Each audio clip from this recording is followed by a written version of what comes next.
Assalamu alaikum. Good day, everyone. I hope you all are doing well. My name is S.M. Tawhidur Rahman, and today I am going to deliver a lecture on a very important topic in the field of business and finance, that was management accounting. Why is the topic important? In today's fast moving and competitive business world, making the right decisions at the right time is the key to success. That's where the management accounting plays a vital role. Now, evaluation of management accounting. What is management accounting? Management accounting involves the preparation and presentation of financial and non financial information to help managers make informed decisions, plans, and control business operations. এটাকে যদি আমরা একটু বিশ্লেষণ করি তাহলে কি দাঁড়ায়?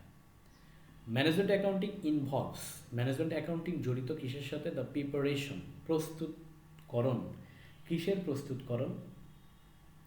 And presentation, একটা উপস্থাপন। একটা হচ্ছে প্রস্তুতকরণ বা প্রস্তুত বা উপস্থাপন কিসের?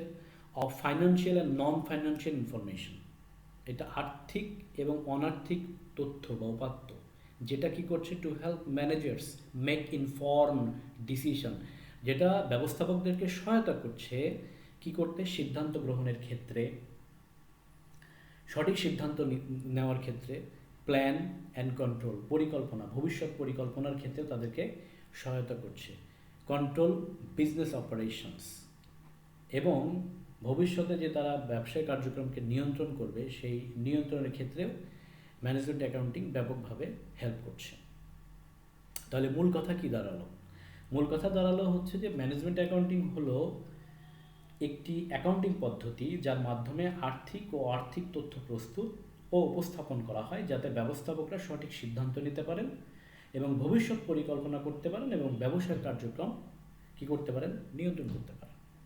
এখানে আরেকটা বিষয় আমি একটু ফলো করি। Unlike financial accounting which focus on external reporting, and management accounting is primarily for internal use. তাহলে আমরা এখানে যে বিষয়টা বুঝলাম যে ম্যানেজমেন্ট অ্যাকাউন্টিং মূলত প্রতিষ্ঠানের অভ্যন্তরীণ ব্যবস্থাপনার জন্য ব্যবহৃত হয়, যেখানে ফাইন্যান্সিয়াল অ্যাকাউন্টিং বেসিক্যালি মূলত বাইরের পক্ষের জন্য ব্যবহার করা হয়। যেমন বাইরের পক্ষ হতে পারে শেয়ার হোল্ডার্স, কর কর্তৃপক্ষ ইত্যাদি ব্যক্তিদের জন্য রিপোর্ট তৈরি করার জন্য ফাইন্যান্সিয়াল অ্যাকাউন্টিং ব্যবহার করা হয়। কিন্তু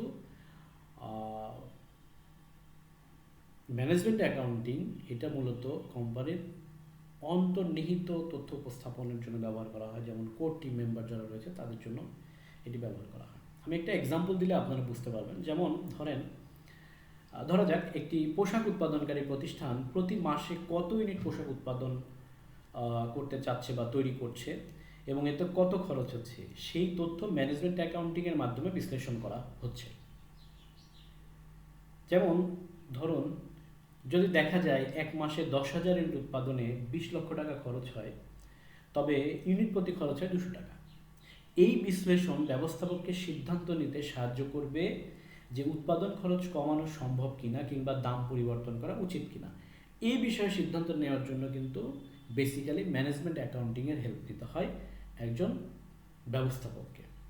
তো সেই জায়গা থেকে আমি বলতেই পারি যে management accounting provides the tools and techniques that drive the modern organization forward.